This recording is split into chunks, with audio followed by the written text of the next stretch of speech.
Hello and welcome to the Humane Cities podcast. I'm your host, Alex Williams, and today I'm joined by Rodney. How are you doing, Rodney? Hey, I'm good. How are you doing? Good. I'm doing so well. I'm really excited to chat with you because I've chatted with a few people from Calgary, a few people from Vancouver, and now I'm excited. We're going beyond Western alienation to the east. To interview the Laurentian elite. Yeah, to interview the Laurentian elite, Rodney Chan. Tell me a little bit. Let's just jump into your story. How did you end up getting involved in local advocacy? Was it something you were always doing, or is there a specific story as how you got involved? Growing up in the damn suburbs, I've been talking a lot about this with a lot of people. Like Reese Martin grew up in Surrey.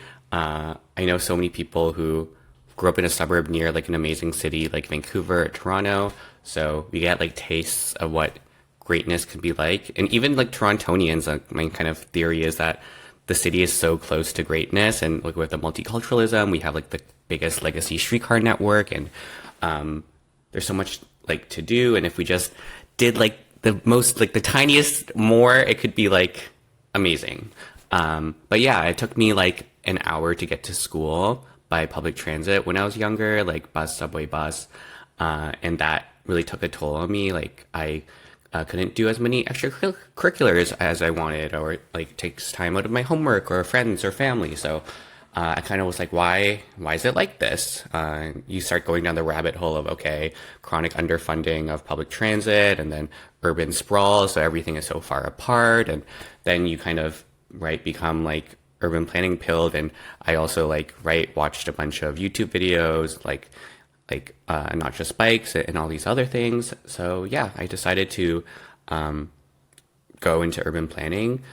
Even in high school, I was really involved with TTC Riders in Toronto, which does great advocacy work around affordable fares, faster transit, et cetera, et cetera.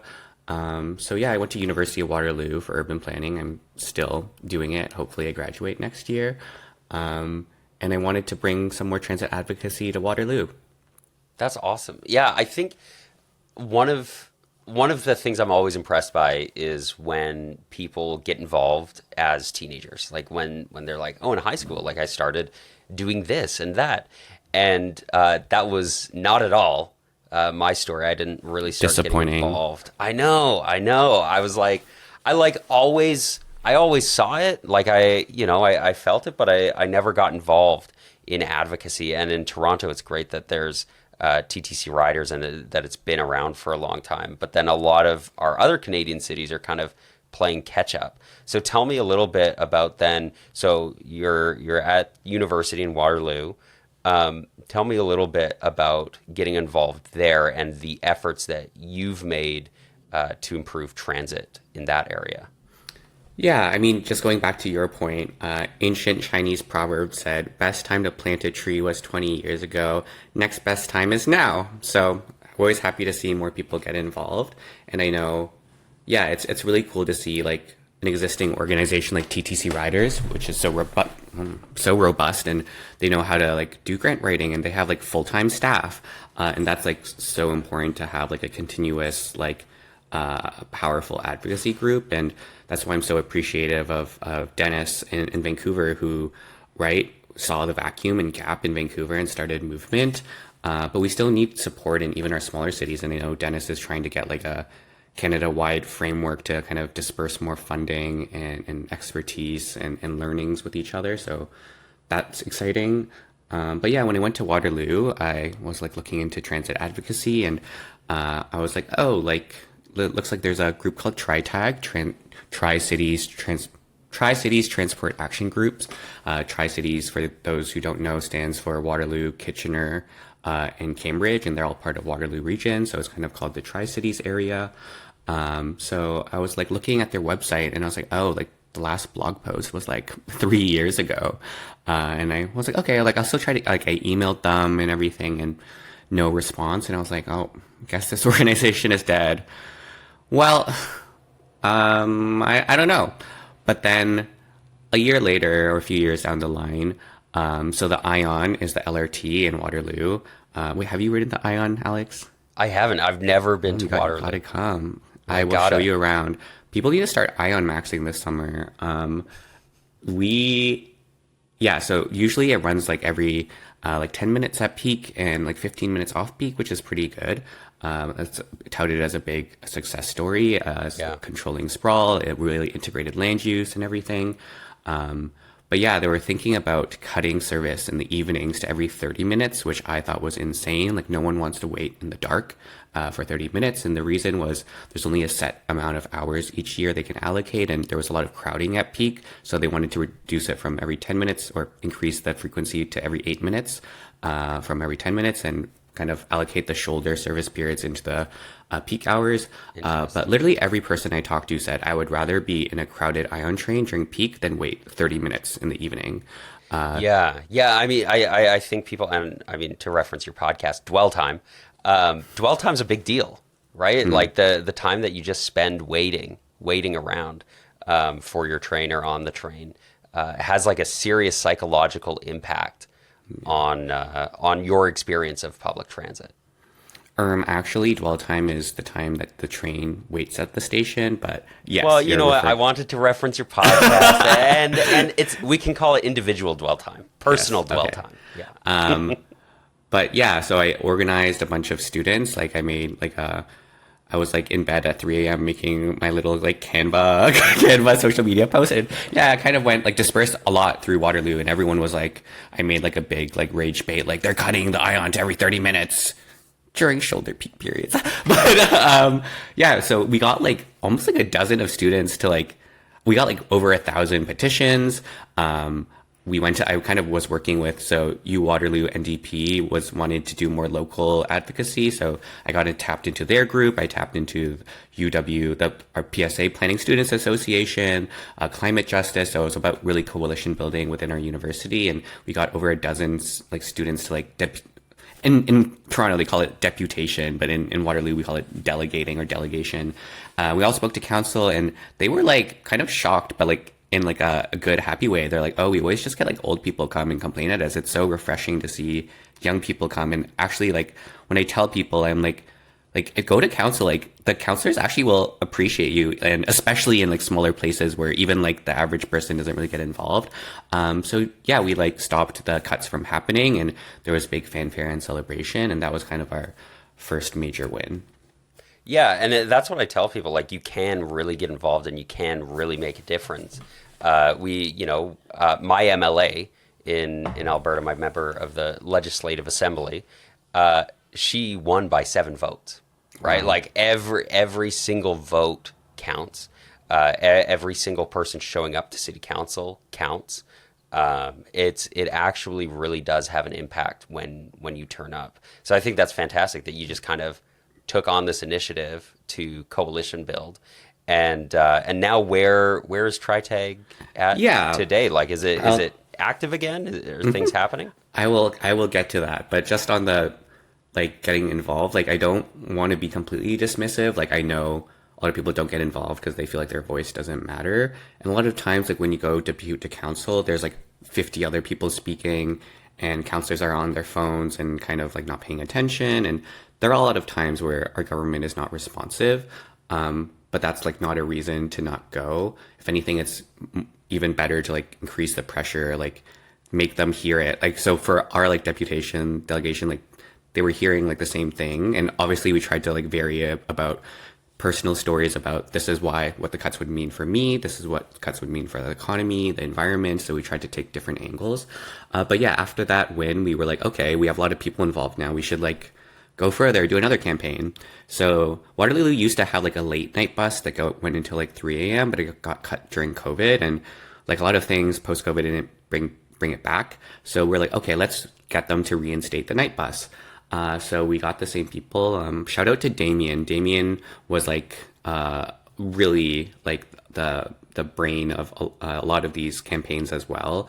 So the night bus, he kind of led a lot more. So we also like got thousands of petition signatures, got even more students. But this time we tried to get like the wider community involved, right? Like a lot of even though the bus intends to take students from the bars back to campus, like healthcare workers use it, shift workers use it, the people that work at like bars and stuff use it. So we tried to get more of the community involved.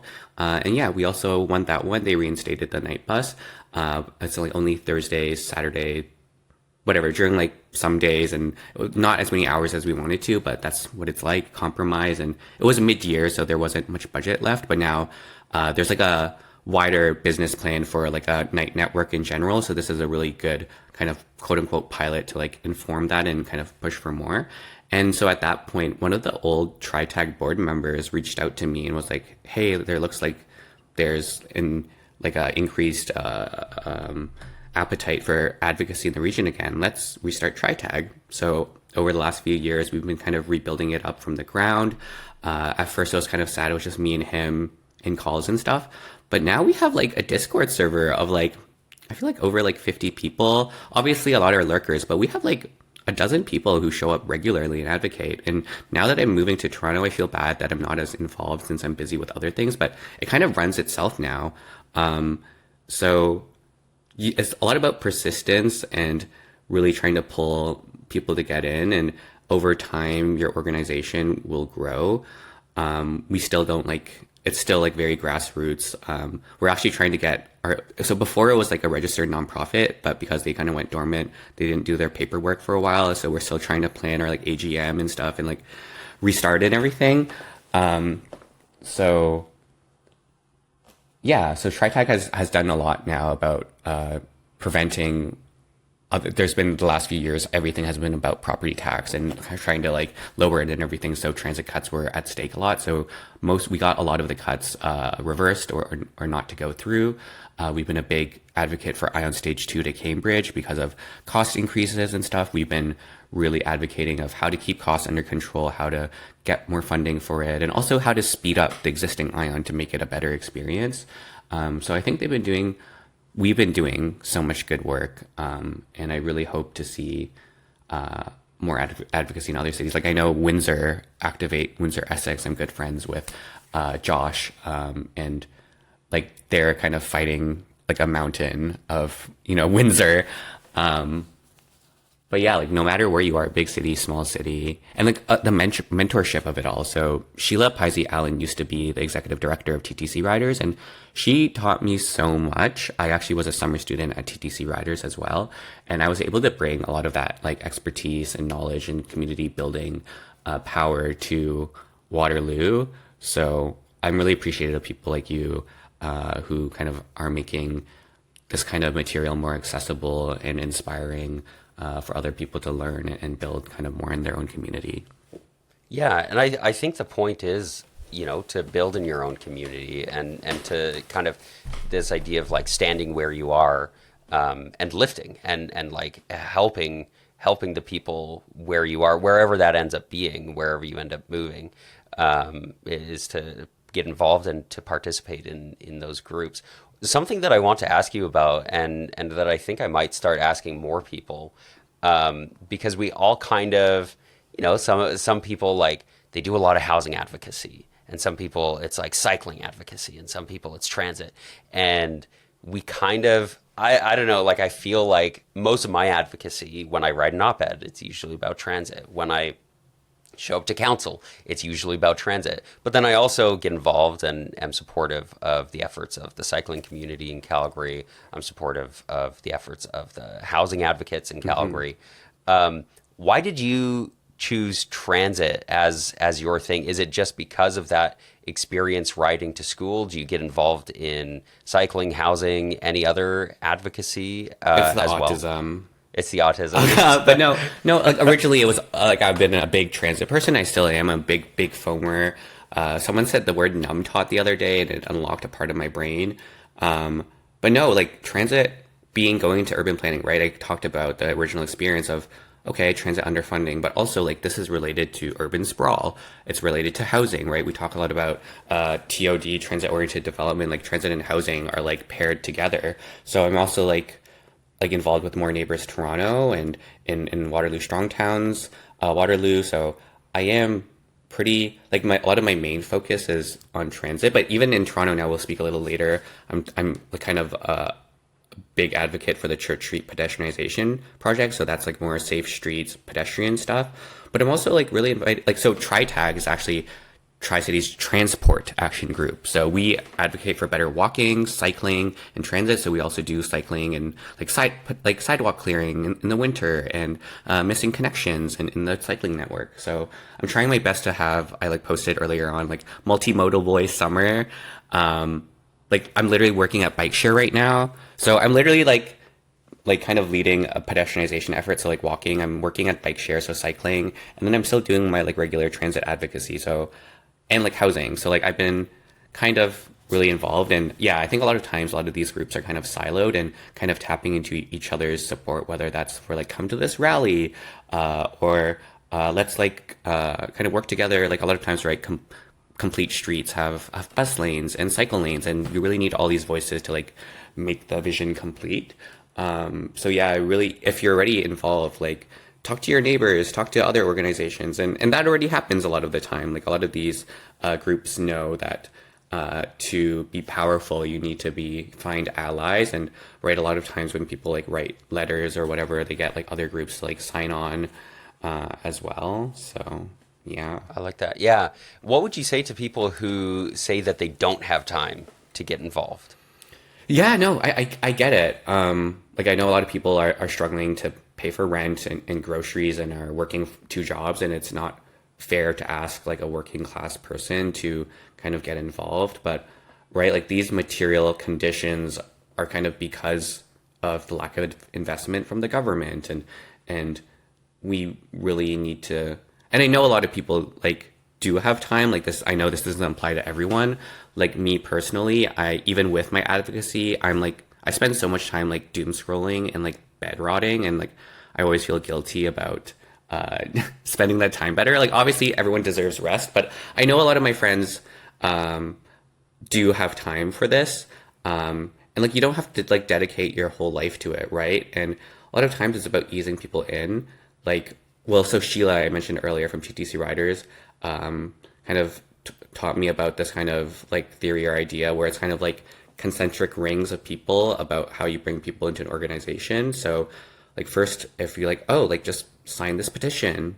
So like that's just like 10 seconds of your life. And then you get them in their email server or whatever. And then it's like, okay, well, maybe you should donate or just come to this rally for an hour or 2 hours. And then there you kind of can get them, oh, like maybe you should come to this organizing meeting, and you kind of bring them closer and closer and closer in. So yeah, it's hard to just throw someone out. Like I know speaking to council is like can be really scary. They're like, I don't know what to say. Like, how am I supposed to act? Like, and it is kind of inaccessible. Like a lot of times it's in the middle of the day, and then you kind of don't actually know what time you're talking because like you're waiting for all the meetings and stuff beforehand, and it's scary. It's nicer you can do it online now, but before like going in person is scary. So I get it. And having advocacy groups and mentors who are like so a big thing with the Ion thing was that we all like after class we're like meet at the University of Waterloo Ion stop at whatever like 4 p.m. and we'll all take the Ion down to regional council, and that was kind of like, and then after we went to the bar and everything. So like also making it like a social event. Like I have made so many friends, like it's all about the friends we made along the way. So yeah, I think it's really about trying to make it more accessible while kind of acknowledging that it's kind of made to not work for a lot of people. But yeah, there's lots of ways to get people involved, even if they don't have that much time. There's different ways.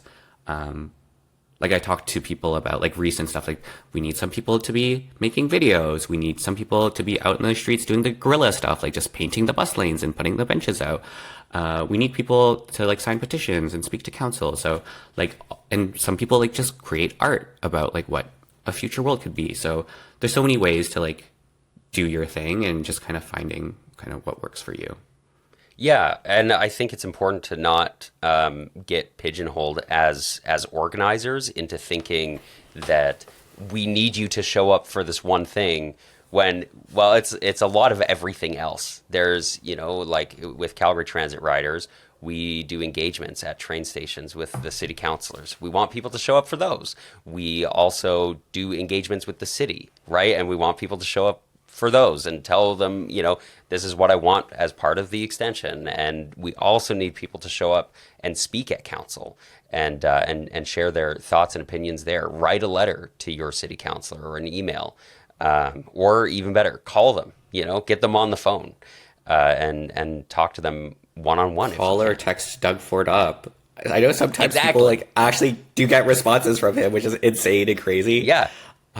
But no, just out of curiosity, how's the Green Line going? I just keep seeing glimpses of it. I'm like, what's happening with that thing? It's under construction. It is. Wow, so we have the section that goes from Victoria Park, which is where the new arena is being built, down to 130th Avenue in Southeast Calgary is being constructed. So that phase is currently under construction. And then they're doing an engagement on the downtown stuff because there's still a lot of discussion about whether to do it underground I've seen that like or above elevated ground. thing through the buildings, and we all love elevated, but like it's interesting. People are so okay. So the survey results that came out is basically that elevated is deeply, deeply unpopular with the advocacy organizations and local businesses and things like that. What does Calgary Transit Riders? What's the stance? So Calgary Transit Riders, we're kind of like, we want transit that gets people places. That can be done overground, that can be done underground. Right. Like, we want a train that is built and that gets people to where they need to go, right? And so we were actually, the Green Line team told us, they're like, yeah, actually, of all the groups and organizations that we spoke to, you guys were the most supportive. And we weren't even all that supportive. We were kind of like, yeah, you know what, like, it's fine. Like, if this is what we're going to get, this is what we're going to get. Sure. Everybody else was like, you have to put it back underground.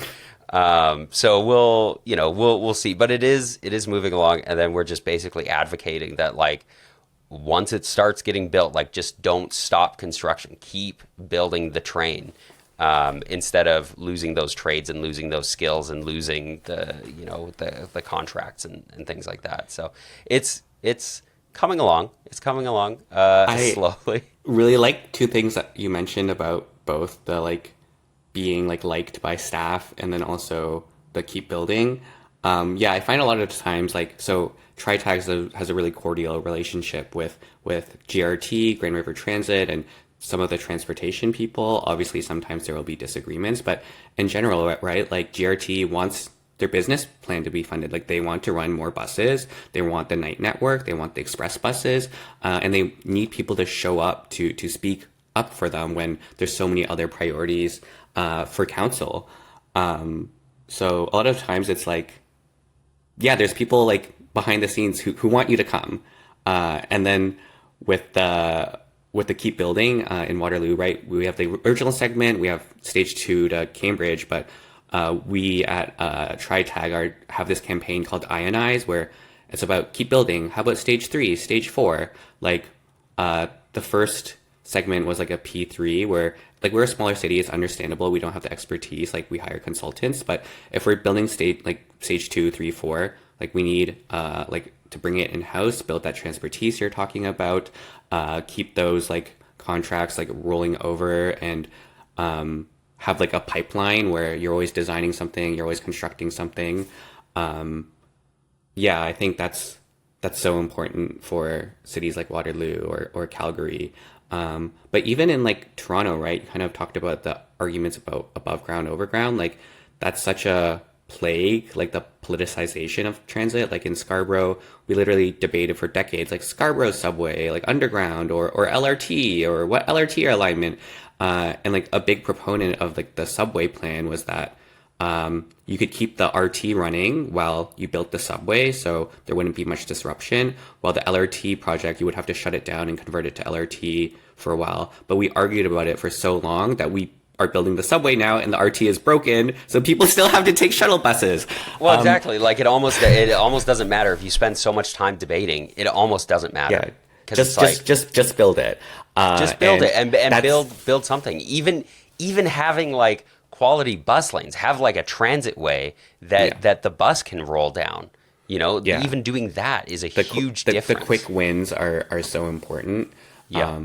The Yeah, like one thing, oh my God, I'm going to say this on a recording. Like, as much as I criticize Doug Ford and his government, one thing I do appreciate is that he just built a shit ton of transit. Like, he put the shovels in the ground for like like Scarborough Subway, like Eglinton West Extension, Young North, Ontario Line. And like, I don't agree with some of the choices of these projects and the alignments, but that doesn't matter. Like, we're building it. And that's like, yeah, I think we have to figure out more ways to like, have more constructive conversations, like even like about bus lanes in Toronto, like along Bathurst and whatnot.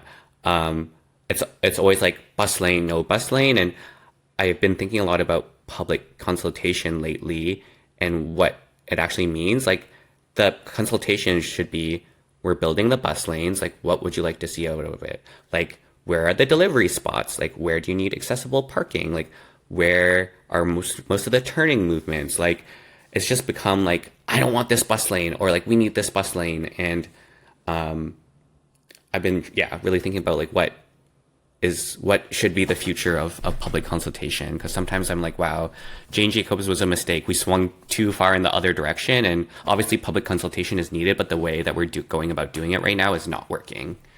Yeah, I couldn't agree more. I actually think a book that kind of is on this topic is Street Fight by Jeanette Sedik Khan, and it basically like I mean it's the subtitle is Handbook for an Urban Revolution, and it kind of highlights a lot of the things that you're talking about like sometimes like you're not going to get exactly what you want.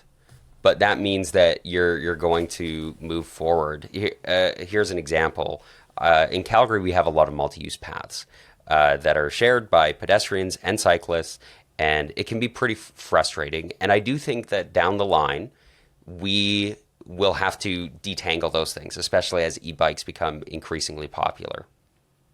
But having a multi-use path is better than nothing, right? Like, there's kind of this like, I understand that getting proper bike lanes on our streets it's a big political hurdle for a lot of people, and in some areas of the city that's going to be harder to do than others.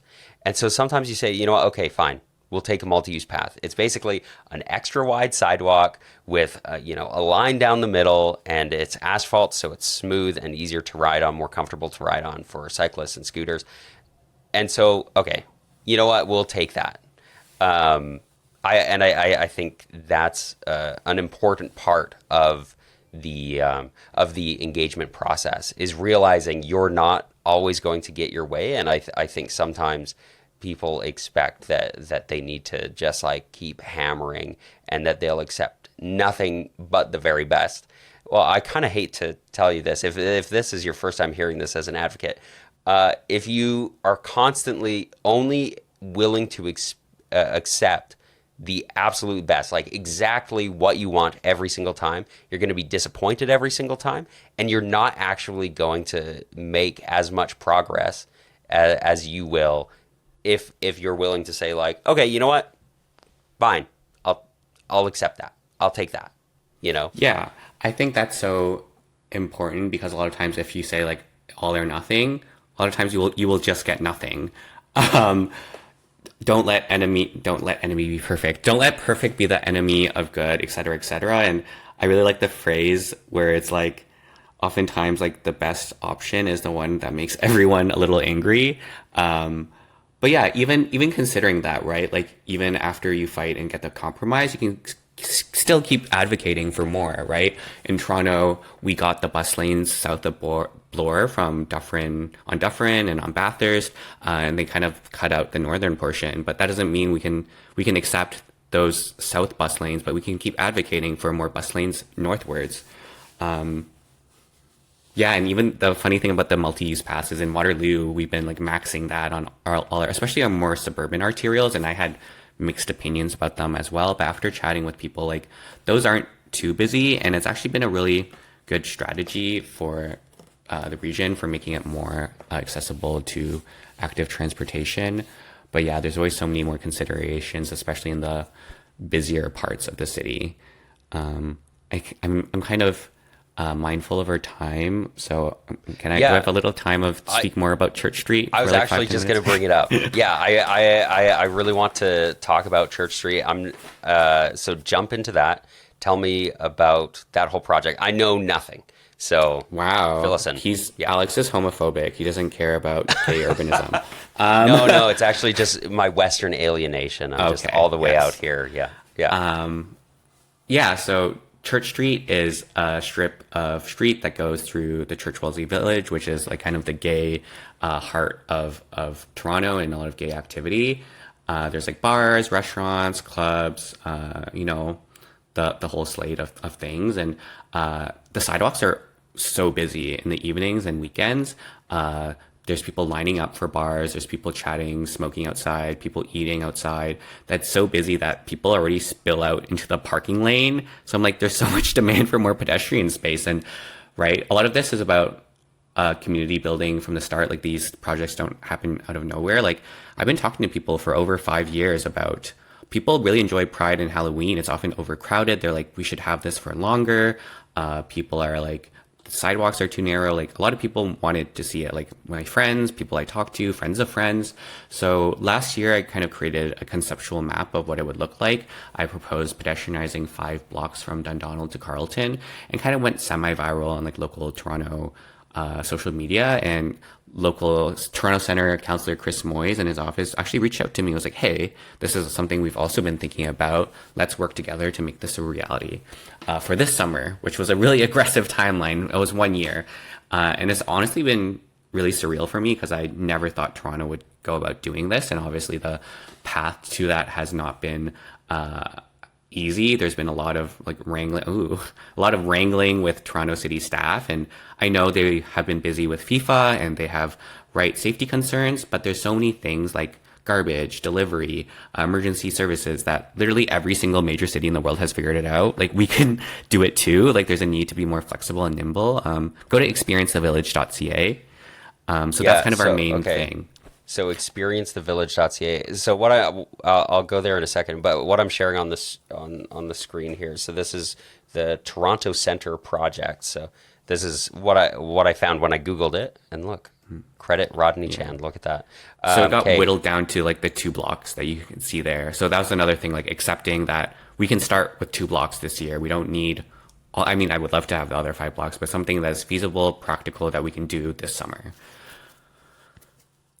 I think that's a big part of it, is like getting started with it and being able to make that difference. And I think things like that, when people come up with these concepts and ideas, that they're just like, concepts of a plan, right? Like just it's something, it works, right? Like people voted for it. Like you show up with some ideas, you present some ideas and get people thinking about this. So tell us about this website. This is kind of where the pilot this is lives, the main like base of the advocacy and where to volunteer, donate. So yeah, we're looking for volunteers and donations. This is something that's been really, really community driven. Like we are not getting much. We're almost not getting any money from the city to do this. This is all from grants, sponsorships, donations, in-kind donations from community, from partners. So go to Invest Reimagine, or whatever. So this has also been a really interesting political case study. This only could happen because literally every single star aligned almost perfectly. Like when you have the councillor on board, the BIA on board, the residents association on board, the local community center, like literally every single part of the public and political sphere wants this. But city staff have their kind of concerns about this. So that has been about a lot of the wrangling. Yeah. So here you can kind of see what the BIA wants to see in the future. So one really exciting thing is that Church Street is being resurfaced in a few years. For those who don't know, there used to be a river that ran under Church Street, but we buried it. So the soil is still very soggy and stuff. So you see sinkholes all the time. But yeah, this pilot is a great time to inform what the future street might look like. You can see there's a few more curb bump outs, like some lane reductions for more green space and amenity load spaces, and still space for some loading areas and stuff. So, and it also has big implications for the wider pedestrian framework, right? We recently had a motion from Councillor Matlow and Moyes to have a citywide framework on how to make this happen. So one really strange thing about this project is the city of Toronto only has like a street events framework, like street festival, right? Like think Doe West Fest, Ozfest, whatever. It's only over like a weekend, a few days, and they're always expecting overcrowding, right? So they have like, you need a shit ton of security and police, which costs a lot. So those costs are paid by the street festival organizers, not the city. And you may have seen a lot of articles about Church Street saying, oh, it's over budget, like $300,000. Like, we didn't want that many police and security people there. Like, that was put on us by the city. So, like, I think that the city should be covering it, especially since we give the police $1.4 billion. And these police officers are going to be like off duty or whatever. And so they get like paid overtime and everything. So it's like the starting rate was like $80 or $90 an hour. And that adds up.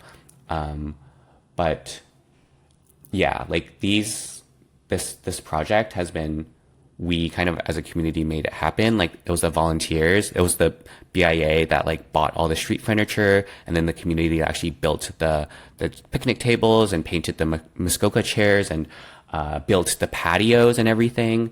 And it's been really popular. Like people, even though it's 2 blocks, so many people, like at least 90% of people love the project. And I'm actually really excited to see when it goes away, when people are like, oh, like I missed that. Like I want it back, and trying to see for next year, making it even longer and better. Right now, it's just like a tiny pilot period. It's only 2 months. And I already talked to some of the businesses in the BIA, and they're like, we spent so much effort building all these patios. Like we want to like extend the period, but talking to the counselor's office and everything, they're like, no, like we're renting the hostile vehicle mitigation barriers. We have to pay for security. Like we can't afford more, and the permitting of it all.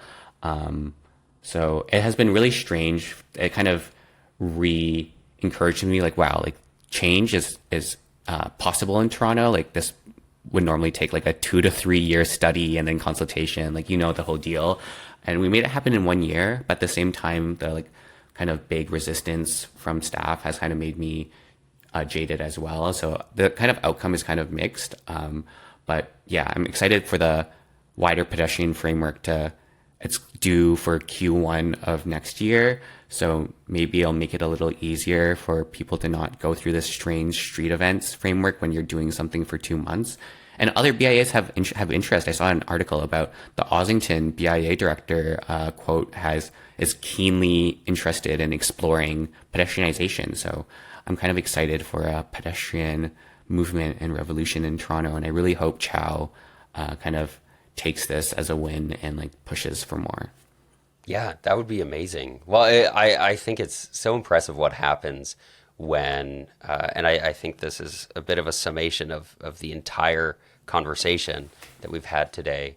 It's impressive what happens when you show up with your own ideas as an individual, you share it with a few people, they share it with a few more, you build a coalition, and you navigate whatever system you're in, as frustrating as it may be, you navigate that to begin to make change. And what it does is it sets us up for a bigger, brighter future that more people can engage in, and more people can make a difference in their community. So I'm optimistic. That's really exciting. I might have to have you on to do a bigger conversation on the Church Street pedestrianization, because that sounds really exciting. I'm always happy to come back, especially we're also like studying it, right? So we have 80 cities who did a public life study. So before the pilot, how many pedestrian count, what street activity was going on, comparing to what's going on right now. The BIA is partnered with Main Streets Canada, which can monitor the number of transactions, amount of money spent along the corridor. So we can see if transactions went up or down. So there's going to be a lot of really interesting information that comes out of this, and hopefully it will inform what the street looks like when it's resurfaced and the wider city. And I really liked your kind of conclusion about all of this, where there is hope. We can continue to change our cities. We have to be strategic about it. There will be losses, there will be wins, there will be compromises, and just have to keep going. Yeah. Build Yeah. the LRT and keep going. Build it and keep going. Awesome. Well, Rodney, thanks for joining me. Do you want to tell folks where they can go to find you and listen to more of your voice, your thoughts? Yeah, and awesome experiences? sauce. So my Instagram and Twitter is at _Chanface, CHANFACE. TriTAG, you can just look online, tritag.ca. That's also our Instagram handle. You can also find me on Blue Sky, and then listen to my podcast, Dwell Time. We're available on all the podcast apps. So yeah, and make sure to go to experiencethevillage.ca, donate. We're kind of over budget right now because of all the security concerns. And also, if you're in Toronto, volunteer. We're always looking for people to help sweep the street, be an ambassador. It's always a fun time, and you get to make new friends and kind of see the pedestrianization in action. Amazing. Well, Rodney, thank you very much. Thank you.